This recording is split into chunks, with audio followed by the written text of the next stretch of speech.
السلام عليكم ورحمة الله وبركاته، حبايبي متابعيني في كل مكان داخل مصر وخارج مصر. أهلا وسهلا بالناس الجديدة اللي معايا، وأهلا وسهلا بالناس اللي معايا من أول ما فتحت القناة. شرفتوني ونورتوني وكترتوني. النهاردة هنعمل وجبة غدا كده سريعة. دي كانت الكفتة عندي متفرزة. عملت صينية بطاطس كده، ببطاطستين اتنين وبصلتين، وكمان الكفتة كانت متفرزة فما خدتش وقت مني. زي ما انتم شايفين كده الكفتة كنت انا عاملاها قبليها ومطلعتها من الفريزر. لسه مجمدة اهي. وهعمل صينية بطاطس كده سريعة، هسويها على البوتاجاز، وبعد كده ادخلها الفرن تاخد لون كده حلو. معايا هنا قرن فلفل كمان هقطعه، وقطعت البصلتين والبطاطس كده شرايح.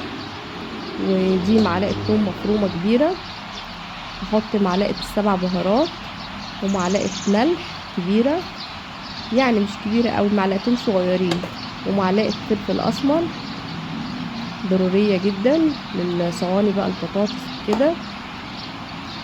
وهحط معلقة هريسة. دي أكلة جميلة لو انتي مستعجلة وراجعة من مثلا من السوق، مثلا بتروقي الشقة كده، مش فاضية مثلا تعملي يعني طبيخ وكده. فدي أكلة سهلة كده وبسيطة. أنا لما بجيب لحمة، مثلا لو جايبة كيلو، بعمل نصه وبصبع بقى الباقي كده. يعني لو هعمل كفتة، بتبلها كلها وبعمل على قد غدانا، وبشيل بقى الباقي في الفريزر. بينفع بيبقى جاهز كده زي ما انا طلعته كده من الفريزر. هي لسه متلجة، هسيبها كده على وش صينية البطاطس تفك كده مع نفسها. هحط معلقة زيت كده، واحدة كده على وش الصينية. انا لما بعمل فراخ ما بحطش زيت، لان الفراخ بتبقى فيها دهون كتير وكده. هحطها بقى على البوتاجاز من غير ما اضيف اي ميه ولا اي حاجه. بعد شويه هضيف بقى كوبايه ميه سخنه عشان البطاطس تستوي معايا كويس.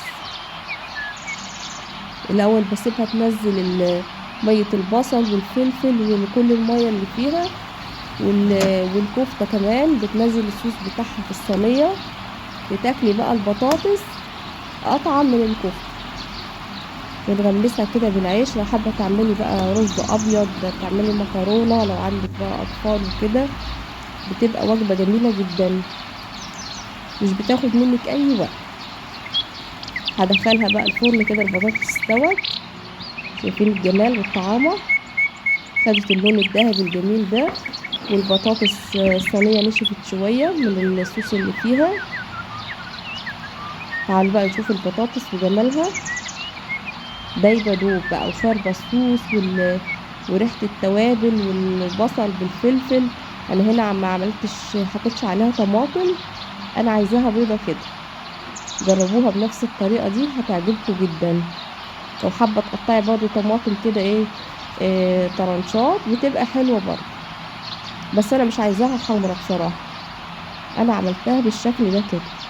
جنبيها بقى ليمون معصفر وبتنجان مخلل مسلوق. شايفين صبع الكفتة؟ جميل وماسك نفسه كده وتحفة بجد.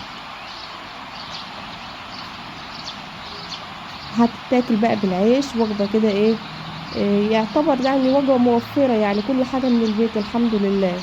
وربنا يديمها نعم علينا يا رب. وربنا يرفع البلاء والغلاء، والأسعار تنزل عشان إن شاء الله. كل سنة وانتم طيبين. شهر رجب خلاص على الأبواب اهو، وبعدها شعبان بيخلص بسرعة. وهنلاقي رمضان، ربنا يجعله رمضان خير وبركة، وبيوتنا كلها مليانة بالسعادة والخير يا رب. وربنا يوفق الجميع ويرزق الجميع. اللهم امين يا رب العالمين. شايفين بقى الليمون المعصفر ده اللي انا لسه كنت عاملاه معاكم على القناة؟ اول مرة اطلع منه اهوت، قلت اجربه كده اشوفه استوى ولا لا. لقيته الحمد لله يعني استوى. وعلى رمضان بقى هيكون جميل جدا. شايفين؟ تحفة بجد. بقطع لكم معاكم حتة اهو. اتقطعت كده بكل سهولة وطعمه بقى خطير. وده البتنجان مسلوق بعمله كده واشيله في علبة. بينفع بصراحة جنب اي اكل.